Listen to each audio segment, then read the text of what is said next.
for me, that's super important to have that focus, but especially in the investing space, like there's a ton of information available to get overwhelmed just by what it is and what you can do in the world of real estate investing, and you can get lost in that busyness and in that education piece and not do anything. Too many options, that analysis paralysis. So how do they overcome it? What's your suggestion? How did you overcome that when you saw the field of options and the field of opportunities? Because like you could literally do anything. Yeah, it just comes down to that focus and having the desire and motivation to go out and create the result. Because even now, I've been in and around the business for 10 years. I'm nowhere close to where I want to be. And a lot of that has been like being busy and getting stuck in some of that stuff, but it's just the ability to execute and have the discipline and the focus to go out and just do the simple daily tasks, which is foundational for real estate and life in general, but especially on the investment side, it's just being able to go out and actually do the work instead of just getting fascinated or seeing that next shiny object that's out there. And how do you know which opportunities to take advantage of versus which ones to pass up? I think for me, it's just around the discernment on, and just getting back to what Jason was saying around supply and demand, like focusing where the most opportunity is, where you've got the most, where you can transact the quickest and most often. And so for me, that's really what it comes down to. Love it. Same question. I would say chasing the dollar. A lot of people say, I want to get in commercial because that's where the money's at. That's where the bigger deals are at. But if you've never done it before, it takes a lot of effort. So if you're not willing to go through it, if you're not willing to go get a coach, get a mentor, then maybe it's not for you. And me in particular, it's expensive. They charge for that. My coach was $1,000 a month. I did that for a year. Even though I was already buying my own commercial properties, but I wasn't an agent, didn't really know the transactional side, even though I understood commercial in general and investing in general. So it made sense for me to do that. And I found a coach that was like me. So I started off in a residential agency, but I did strictly commercial. I've never sold a house. And so I found a coach, same way. He was with Keller Williams at the time. He's now with EXP in Dallas, Robert Creamer. Some of you guys might know him. Yeah. So shout out to him. But he was stuck basically in a closet with Keller Williams. And they told him, hey, look, you're a commercial guy. We want you to start selling commercial. He said, okay. It took him 3 years to actually start getting his business off the ground. I'm like, dude, I'm almost 50 at the time. I don't got 3 years. I'm like, I ain't got 3 years. Yeah. I got to get this thing rolling like right away. So you're going to be my coach and you're going to show me. So that's what I did. So it takes a lot of effort and gumption. And for me, and I don't want this to sway anybody, but I really think for myself, it helped out that I had that experience already in investing in commercial real estate. I did leases, so I knew that part of it. And with commercial, knowing leases, knowing those triple N's, what each one of those N's stand for, that confuses a lot of agents, but me, I knew that like the back of my hand. But then think of 3 years ago, what was really hot? Multifamily. I wanted to get involved in multifamily. So what did I do? I went out and purchased a multifamily. I did my own cost segregation. I did a RUBS program. For those that aren't familiar with RUBS, it's ratio utility billing. So I did remodels. I did all that type of stuff that an investor who I'm selling a multifamily would have to do. And now I can say, not only can I coach you how to do it, I've done it myself and I can coach you how to do it. And so that makes a little bit of a difference. But like I said, don't let that persuade yourself into thinking, oh man, I want to sell multifamily, now I got to go buy one. There are football coaches out there who've never played football, so you can do it. You just have to educate yourself on how to do it, and you got to do it very well. Wait. Yeah, I think the mistake, and I'm gonna second your first answer on it, is actually know who you are first and what you signed up for. For me, I never signed up for an open house on a Saturday or Sunday. That's not what I get my license for. I never signed up for a blue tape walkthrough. That's not what I get my license for. So from that, you can have the right mindset and set the right expectation, which I see a lot of mistake was made when you transition from retail buyer to investor buyer. The question is different. It's gonna go from how does this kitchen feel for you, or how far is the house from a hospital or on a fire station. It's gonna go to what is the cash on cash return, what is the CCR, what is the internal rate of return. You're gonna look at so many spreadsheets, you're gonna look at so many ugly houses instead of go showing houses, instead of just go show houses. So we analyze a lot of spreadsheets, we run a lot of numbers before we actually go see a house. So does that fit you? Does that define who you are? Is it your lifestyle? Is it what you signed up for?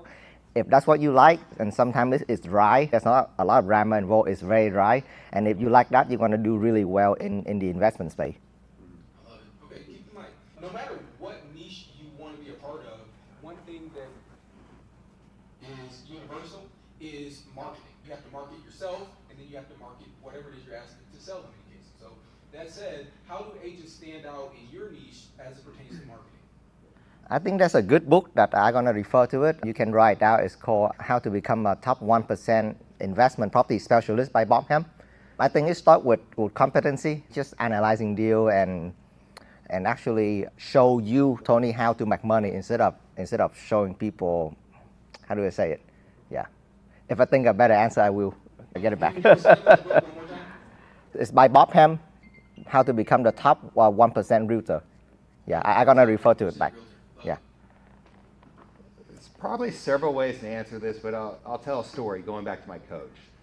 So when I first learned I wanted to get in commercial, had my license, got my coach, he said, Jason, you got to get on social media. Everybody knows you as the fitness guy. So my background is I had 8 Anytime Fitness locations, so I was a franchisee. And everybody in my town knew me as I was the fitness guy. That's what I was. He goes, look, you got to change that persona. You have to post 2 times a day on social media, real estate. And I looked at him and said, you're effing kidding me. I go, if it wasn't for my business, I wouldn't even have social media. I'm like, no, I'm not going to do it. I said, he goes, work with me. Can you do 1 post every 2 days?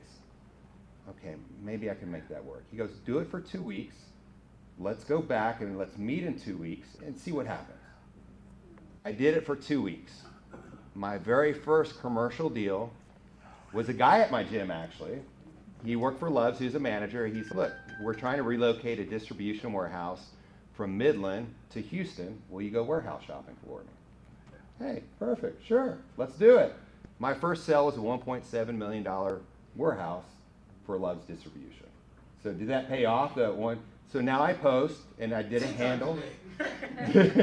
So if you check out my handle, you can find me on social media. It's hashtag commercial real estate dude. You won't see me in a suit and tie. That's not my persona. It's a little bit different, but those are the clients that I attract, and they know me. I wear a hat. This is probably the most dressed up you'll ever see me. But again, it's my persona.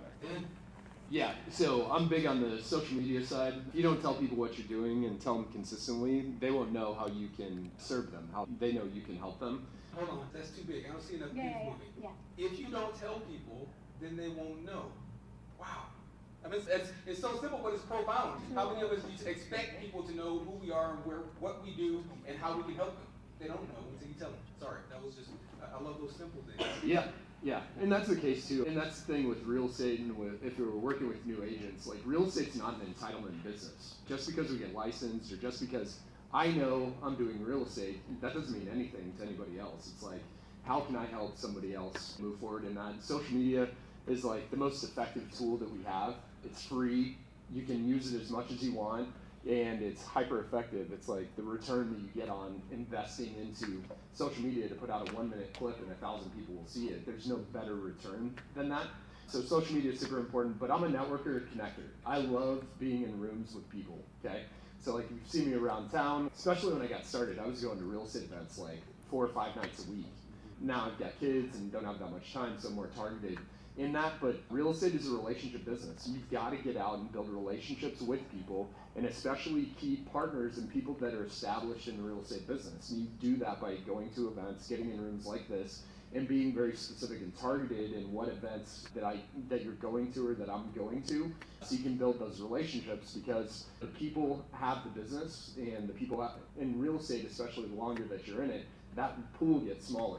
Of people that have been around and been doing it for a long time. Relationships for me are super important. Getting out and meeting people, going to where they are, and that's something that is unique and a big opportunity for everybody. Love it. I'm the black sheep in the room. Although I think it is extremely effective. I was the early social media guy. I got Facebook in 2005 when we had to have a college email address to have a Facebook. I remember those days. So I understand social media and the power of social media. For me, my niche is MySpace back then. MySpace was for everybody. My MySpace was on point. There we go. Yeah. But I work with international and domestic developers. And in our world, it is more about the belly-to-belly handshake contact, face-to-face, having those conversations, going and playing around the golf with them, going out to lunch, going to networking events, belly. It's not about making the Facebook video that says, I work with developers, because those developers want to know, what do you know, and will you fight for me, and what type of person are you? And I want to know, I want to see you eyeball to eyeball, face to face. I trained under a massive developer. He's more of a local developer now, but he learned under Heinz Development, which is responsible for most of the targets that you see here in Texas and Louisiana, all the way over to Florida. They're a big time retail developer. And so that's who I learned the business from, is from a big time developer, now branched off doing his own developments. And the guy hates social media. Granted, he's in his late 60s, early 70s. So who's your audience? So right? who's your audience? So, I don't know, maybe I should, but right now I don't. I think you're doing okay. Yeah, I think you're doing okay. All right. Let me give you guys a different answer since I have now some time to talk about it, think about it. The last 3 clients, now that I think about it, they actually found me on ChatGPT. So I'm surprised that nobody mentioned it yet. But Google, they give. Didn't mention it from right here. But Google, they give you the search you have to do research on, but ChatGPT, they give you the answer. So the content that you put out, if you make it related to real estate investment, there's somehow that AI and Google, they're gonna categorize that and they will make you more appealing.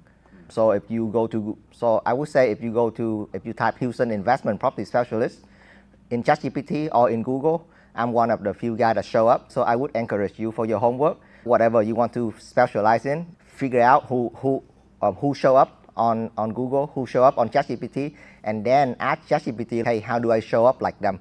ChatGPT is going to give you step by step on how do you show up, or like any of the guy on the panel. And trust me, it's step by step, it's so detailed, and you just need to follow the plan. Follow the plan. And now, even with AI agent, some of that stuff you can say, hey, do this for me. Right? Legit, it will actually go and do a lot of that stuff for you, so that's a great ad. And I'll follow up with what he said. I got a call from an investor yesterday, and he was picking up a retail property on an auction.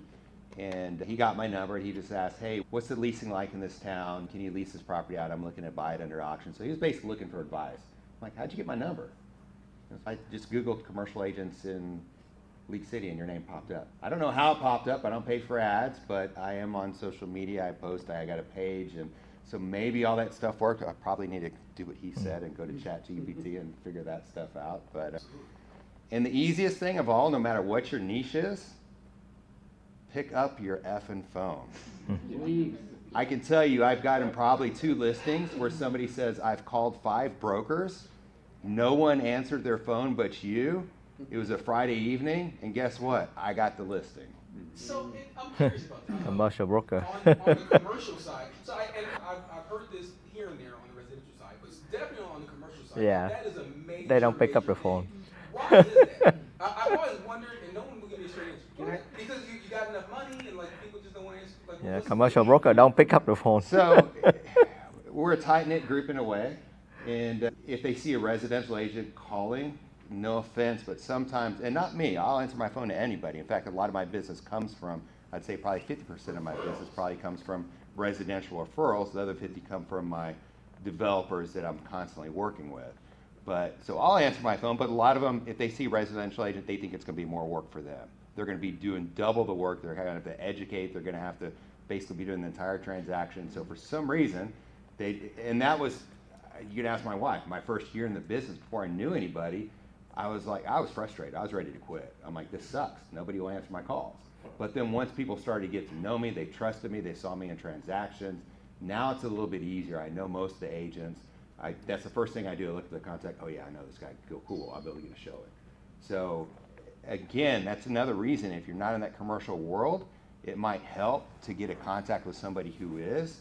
And then yeah, you may not make 100% of that sale, but you'll at least get something because that commercial agent will be able to walk you through that process and get the deal done. You get paid to learn. It's amazing. So I'm going to come from it from two reasons. One, a personal story, I was brand new to commercial. I sold a bar off of Highway 3 in South Houston. I was with Remax. We did that. We did that. Remax commercial, okay? And I'm going to share a story. I called a Colliers broker, okay? I'm going to bring it full circle for you. I called a Colliers broker. I was working with a client, trying to find property. He said, young man, you are in the wrong playground. Literally, Young man. literally hung the phone up with me. 2 years later, I'm with a smaller boutique firm. Still, it's really a no-name firm. It's just a small boutique firm. But I didn't say Remax. I called him and called the same guy on one of his listings. Hey, how's it going? How can I help you? Wait, what? 2 years ago, you hung the phone up on me. Now you want to have a conversation. So Back then, what? they didn't want me. Yeah, now hot they all Hot they all yeah. So what they see, Jason said, is inexperience. You're gonna waste my time. These JLL guys, these Lee and Associates guys, they have a lot of head knowledge. But what I've seen in past deals with them is they're not really good at relationships, even with the broker on the other side. Jason could probably champion this message. I want the broker on the other side to be a raving fan of how I transacted that transaction. Whether you're the listing, representing the seller, your client on the list side, or you're representing your investor or your developer on the other side. Make them a raving fan. Great. Okay.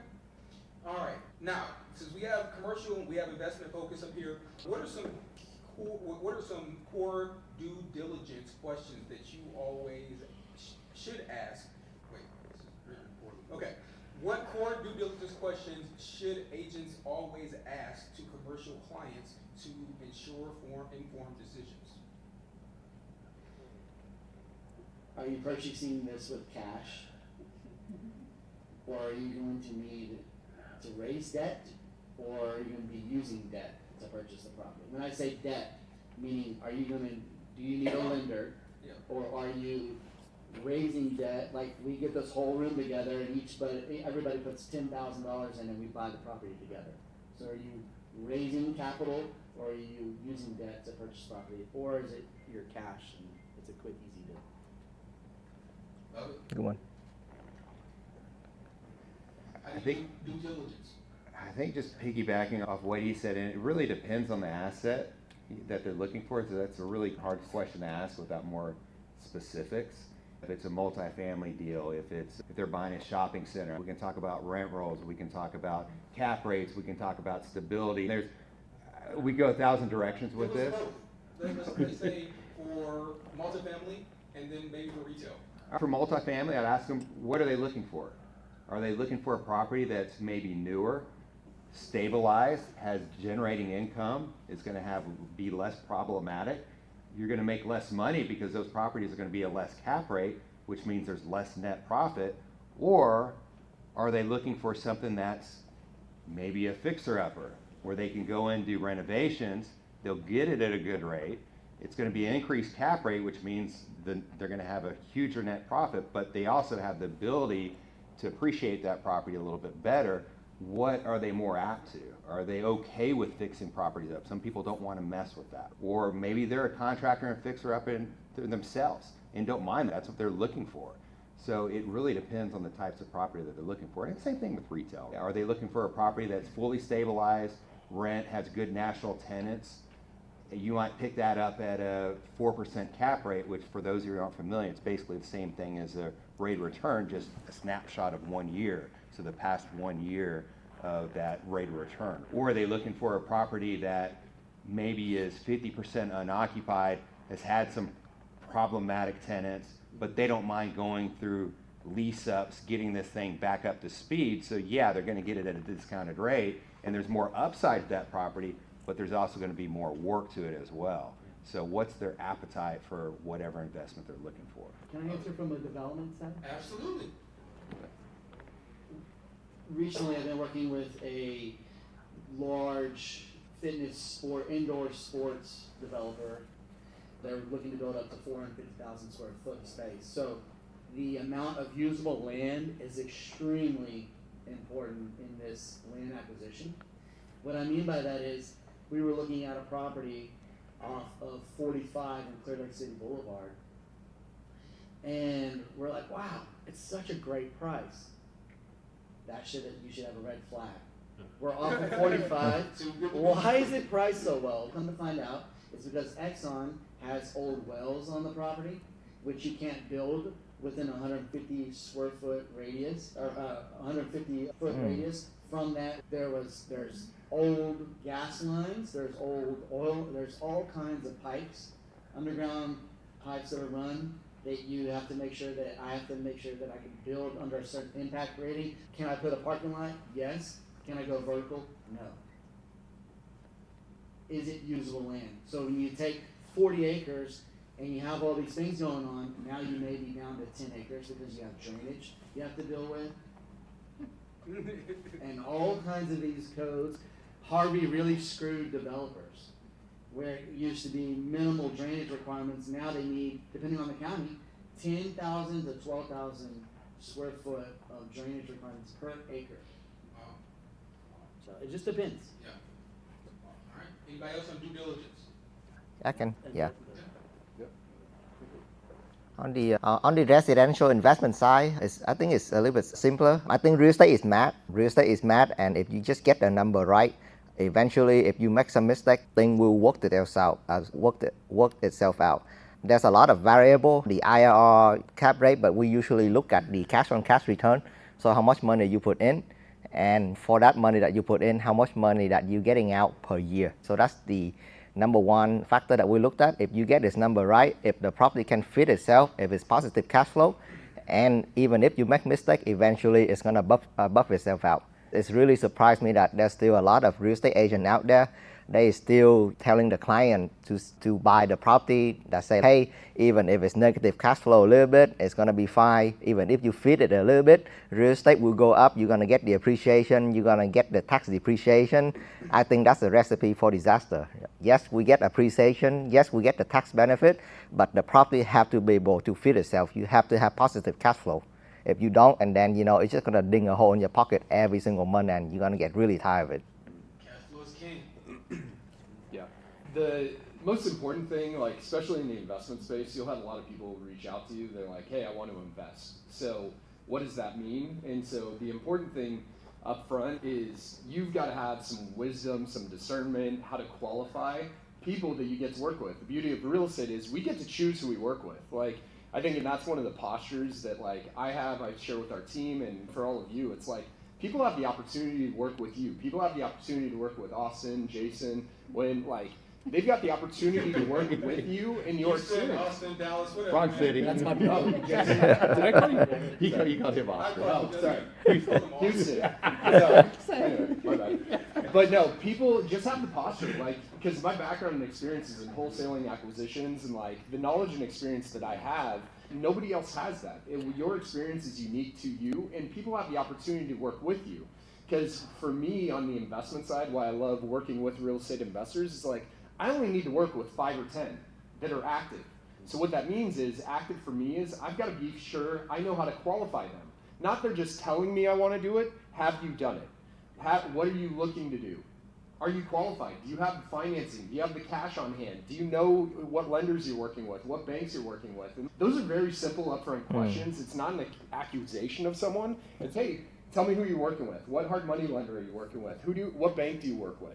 That should not be a hard question for somebody to answer if they know what they're doing. Yeah. Because I want to protect my time, because like I said, to create success, to do 10, 20, 30, 40, 50 deals a year, on the investment side, you really only need 5 people that are actively investing to work with somebody that's buying 1, 2, 10 properties a year. Or if you scale up and you start working on the institutional investment side, you can load these investors up with properties every single day.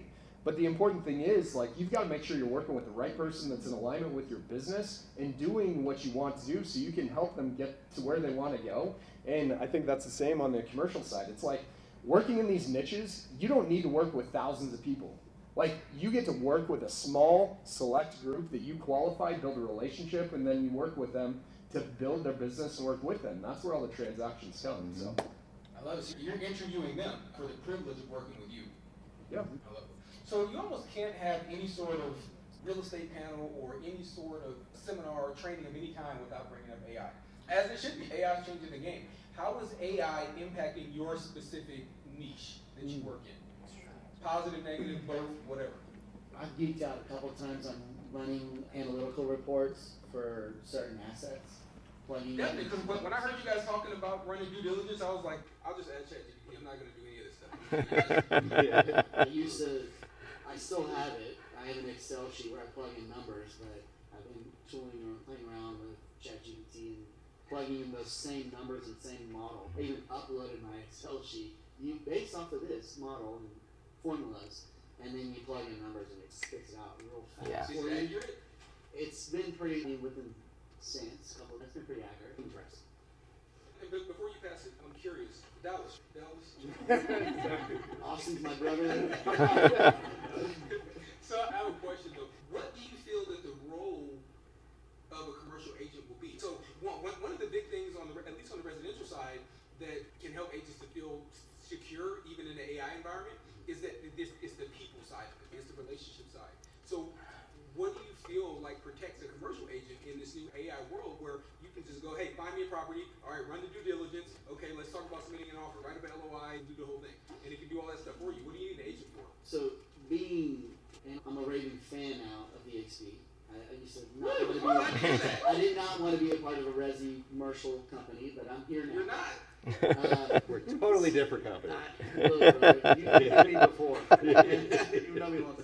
So what I would say is this: EXP has been telling us as brokers we are no longer agents; we are advisors, and we are not to refer to ourselves as agents or brokers. We are to refer to ourselves as advisors.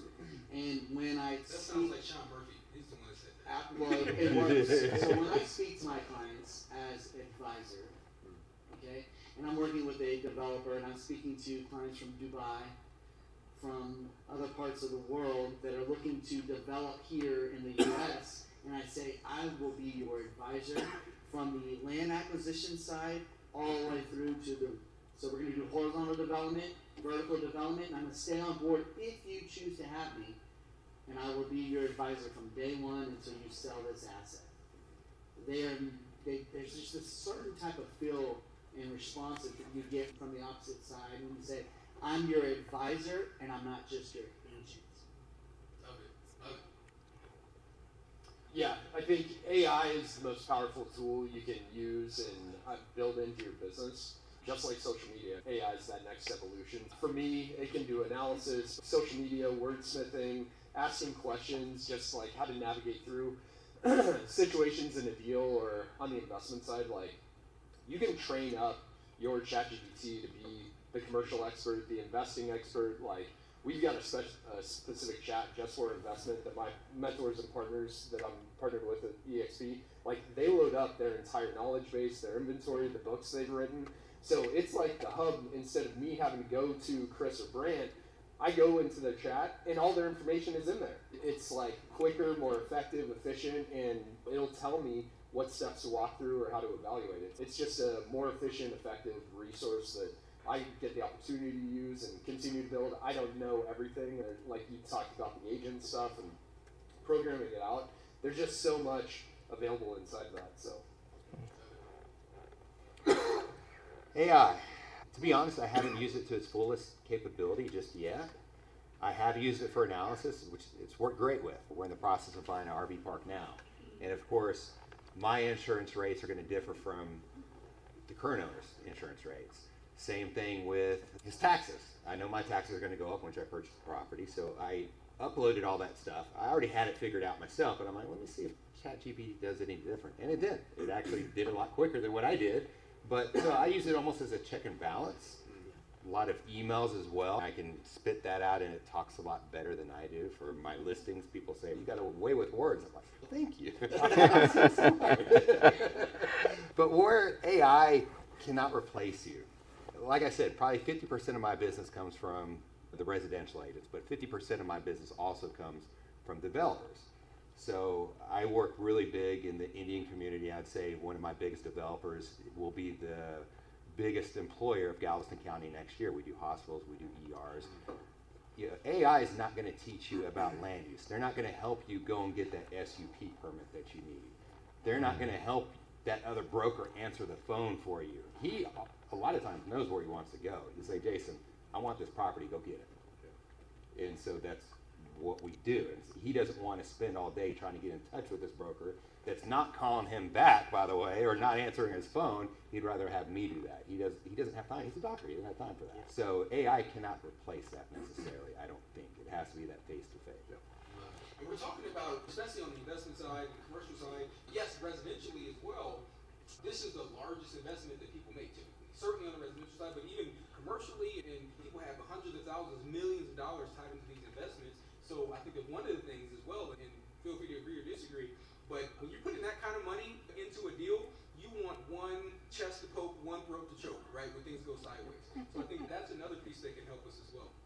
Yeah, I'm gonna second off from AI. It's not gonna replace you, but it's gonna speed you up tremendously. So you can use it. So I would suggest everybody to do is start to feeding it data. It needs data, and then from the data that you upload, it can create LOI, pro forma, spreadsheet, and it can export in the PDF, export it back to Excel, export it back to the Microsoft Word. So play around with it, play with different format, and you're gonna be surprised. I use AI a lot more than Excel now. It just gives you answer. It's just a lot more efficient, but you have to do. You still have to be the one who do the thinking.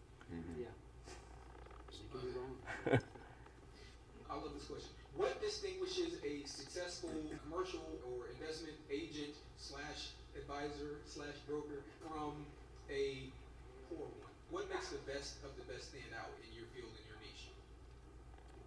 Yeah, it's a tough question, but I'll get back to answering the phone.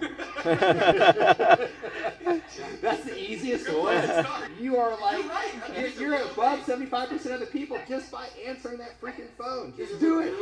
It is a real thing on the commercials. Answer the phone. I don't have to work a whole lot on weekends, but will I answer my phone for my developer who's going to be the biggest employer in Galveston County next year? Will I answer his phone on a Saturday morning? Heck yes. I'll answer my phone on a Saturday morning. I do a showing on Sunday. My wife's in real estate. She's working anyways. I've been in the gym business. I worked on weekends. I'm not afraid of that. I'll work on weekends. I don't care. I mean, I do it every weekend now. I don't really have to, so it's nice, but I will. And just getting back to that question, again, it's doing what you say you can do or you're trying to get your investors to do. He's an investor. He knows how to invest. He can coach that and he can get his other people to invest. Same thing with commercial. If you've done commercial real estate, you've figured out, you've done reconciliation on your operating expenses, on your triple nets, you can teach your clients how to do that. They respect you for that. Now you're that advisor to them. And again, that's something that AI really can't do. Oh, great answer. Yeah, the way I break it down, the goal is to help them get what they want. If I help people create wealth in real estate, I will get close to doing that for myself. So focus on them, serving them, but working with investors, the way I break it down, it's the DVR. So bring deals, provide value, and build the relationship. And so all of what we do, I hear it and I know it, it's like the value we bring to an investor, the client we serve, is the deal. And so getting access, understanding how to find on and off market deals, bring that to them, provide them additional value, and then ultimately building the relationship. So I can work with them forever. Like, it's much easier to work with and build a great relationship with a client that will work, you're their primary investor agent for life, instead of turning on the transaction and then having to go through and start that process all over again. So that's what I focus on. I would say focusing on being the best resource you could possibly be for your client. When your clients are not from here, they're international, they don't know this arena, you do. You are the eyes and the ears and the boots on ground. So be a good resource for them. Provide them that land clear guide. Provide them the guy that's going to bring in the dirt, the dude that's going to go vertical, the contractors that provide them the resources that they need to be successful in that development or in that if they're redeveloping. Also, do what you say. If you're going to tell them that you're going to do something, actually do it. I cannot tell you the amount of positive feedback I've received. Wow, you actually said you're going to do this and you did it. Well, yeah, keep my word. And then also Jason mentioned, and I'm going to toot his horn, if you answer your phone you're gonna win the business. There's so many brokers that just don't answer the phone. You're like, man, pick up the phone. Or if you happen to miss a call back within the hour. It will blow their mind, I promise you. Something on the commercial side, so I love it. Okay, so two final questions. Do we have any emerging trends that are happening in your niche right now that agents should know about, or that advisors, brokers that should know that are upcoming? What's happening right now in your field that's on the horizon? I see calls for fitness, in the sports area, bringing in fitness like indoor sports facilities, pickleball. Gosh, I'm gonna mispronounce the word, but there's a Spanish sport in Spain. I think it's a paddle sport. I was gonna say, What is it? Padel? Padel. Paddle. Padel. Yeah. It's coming this way. So I'm seeing these sports rising, the popularity of athletics and being physically fit. You definitely see that being in the fitness world. People want to be in shape now. Also QSRs, quick serve restaurant. So that's in your coffee shops. I see a lot of those. A lot of people want to bring in coffee shops and bring in these faster paced restaurants. Love it. Yeah, and the trends on the investment side, what's happened a lot here in Houston, there's been a trend from flipping to building, and so a lot of flippers got tired. Like, the market was really great for flipping 2, 3, 4 years ago, and now it's got more challenging, so a lot of people started pivoting to doing infill lots, buying a lot, subdividing, putting 3 or 4 townhomes. That moved, and that trend merged into doing small multifamily, so duplexes and quads. And so that's been a trend that's been more consistent. Leaving the flipping game and going more towards the new construction and the build side has been probably one of the most prominent that I've seen over the last handful of years on the investment side. This might be a little bit counterproductive to being in niches, but being flexible maybe within your niche is one thing. Exactly. So when I started out, I knew from the franchise world and buying my own retail and doing my own leases, I knew retail and I knew that well. So that's where I somewhat started. Then I saw multifamily was just hot. So I'm like, man, I got to get in on this. Purchased my multifamily, learned how to do cost seg, learned how to do a RUBS program, talked to a couple investors, started getting involved with that. Then what happened? What's the RUBS program? Ratio utility billing. So with an apartment building, you might have a master meter for water, you might have electricity where that might be metered for everybody, but you might have a trash. So usually a landlord, they're paying for trash, they're paying for water, they're paying their master meter. What I do with my apartment complex is I divide that up depending on how many people in the apartment complex, the square foot of that unit itself, and they're paying their portion of water, trash, and even a portion of our main meter because it goes to the laundry room, which they use that too. So in a way, I get an extra $50, maybe $60 per unit, and they pay a $5 service fee for trash. They pay a $5 service fee a month for water. So that's $10 a month. I got 8 units. It costs me $80 to run the service. Service is free for me. I get an extra $50, $60 for clients, and it's not me billing them. It's a third party, which keeps track of the utility commission, makes sure everything's in compliance. But as well, it's a lot larger. Instead of me just sending them a bill saying, hey, you need to pay me for that water, they're actually getting it from, it says meter tax. So it looks like a legitimate utility. But again, just be flexible within your niches. Multifamily interest rates started going up, so that slowed down some. So what happened was I found a developer, and they're doing retail, they're doing hospitals, they're doing ER, so that's keeping me busy. I'm probably doing 3 transactions with them now.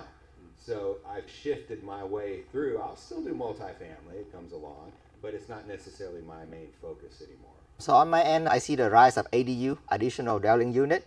So things is getting a lot more expensive now. You see it across Seattle. So Seattle, they are completely legal now. And then same thing in California. So what happened is that as land get expensive, and then the city, they try to look for a solution for the people to find housing. And you cannot find any more land, but you're gonna have a lot of houses with big backyard.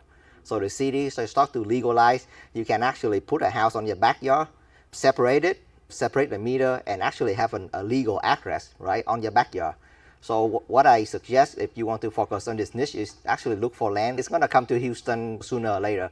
It's actually to look for land that you can actually build either on the front or on the back. And as long as you can cash flow the manhouse, you're gonna set yourself up for a lot of opportunity in the future. When Houston actually, right now they actually legalize ADU already, but the process to actually get it built is actually very difficult. But I think it's gonna come sooner or later. So in Houston, we are super early in the table when it comes to ADU. So look into it. In Austin right now, like 4 words as well. There you go. Yeah, Austin is already on it. Cool. You keep it. Last words of advice. So with one final word of advice as we close out, what advice would you give to someone wanting to get into your field, into your niche? Is to actually practice what you tell people to do. I see a lot of people that flip a home and then they wrote a book about it. So we flip 20 homes a year and we still think we're lucky. So whatever you tell people to do, make sure you actually do it, because if you don't do it, you're gonna give people wrong advice, and I see it over and over. If you advise people to do Airbnb, and then make sure people that do Airbnb or at least do it yourself before you start advising people to do it, because you make a mistake in the investment world. On my end, at least, you can recover. But if you make a mistake in commercial, it's gonna be very hard to recover. The pay tag is bigger, a lot bigger. Yeah, I'll just flip what he says, and I think I've mentioned this several times during this discussion, is practice what you preach. I've made some mistakes on my own personal deals, and I can make sure my clients don't make that same mistake. For instance, the apartment complex I found, the reason why I was able to get it when apartments were hot, a residential agent had it. They didn't list it on LoopNet or CoStar, which is where most of our investors go to look for these things. It was hit on hard. But what I didn't realize, being a commercial agent, which I do now, is Harvard will report what you paid for to their appraisal district. So they know exactly what you paid for. Commercial in the state of Texas, residential is too, but they get it from Harvard. Every sale is non-disclosed. They don't know what you paid for. But once they found out what I paid for, even though they're supposed to tax me according to my peers, thank you Harris County, they don't listen to that. They say, now you're going to be the new comp. So I'm sure your neighbors loved you. Yeah. In fact, I sold a client's property, actually in the same neighborhood. He had a 35 unit, more amenities, has a pool, has a laundromat, and he pays in taxes about $85,000 per unit. And I'm paying over $100,000 per unit. Nice. But that's all because, and I actually, in my contract, I told her, I said, look, I'm gonna dissolve my contract. I sent a termination, said if you don't take it off the MLS, I'm not going to go through with it. She talked to her broker, said, no, dude, our MLS rules, we got to keep I was on going it. to say, I was looking for Jenna to perk up on that one, so. It is, but who's your fiduciary to? Would be my question. Is it to HAR or is it to your client? So are you going to kill the deal for your client, or are you going to follow HR rules? I don't know. That's a legal question, not my question. Not my problem. But from now on, for my clients, I bought the RV park that was under HAR, and I said, look, I'm not going to buy this thing unless, absolutely I won't. I learned my lesson. And they took it off R. I'm not going to give you the address, so don't try looking it up. Social media, here we come. All right. Yeah, if you're looking to do more deals and if you want to get an unlimited flow of listing leads, work with real estate investors, okay? That's what I specialize in. I'm an investor agent. We work with real estate investors, so you're going to work with less people, do more deals, okay? Does anybody want to do that? Work with less people and do more deals. And this will blow your mind, but this is what I share in my investor agent game plan. If you guys want to follow me on social media and send me game plan, I do a presentation every week on this. But you guys in your email and your text thread right now have a connection to an unlimited supply of listing leads for free, and we're not using it, okay? And so I go through and break down exactly how to do that, because the real estate investors that are reaching out to you are doing direct marketing to homeowners every single day across this entire country. And they are not using the retail leads that are responding to the marketing that they're doing. And you can partner with those real estate investment companies to get an unlimited supply of listing leads for free, okay? And I teach you exactly how to walk through it. I'll happy to help and share you guys with that, because real estate investors are contacting every homeowner every day across this entire country. And it's the most inefficient marketing in the entire business world. It makes no sense to spend $50,000 a month marketing to get one deal that you'll make $50,000 on, but there are thousands of people that are responding to that marketing that is going unused. Okay, it's the craziest opportunity. It's the biggest. I'm thinking about the trend that's available. If you're a real estate agent, you're tired of the traditional real estate model of doing all the things that work, cold calling, for sale by owners, expireds, all that stuff that works. Guess what? Real estate investment companies are doing it all for you right now. And all you have to do is pick up the phone, call them, and let them know you can help them. So, I forgot the question. Final word of advice. Someone's looking to get into your niche, give them one piece of advice as we close out. I would say, number one, networking is your number one tool. And build a network of business owners. Because business owners know business owners, and business owners know developers, investors, people that want to make money alongside with you. So build a network of business owners. Give it up for the panel.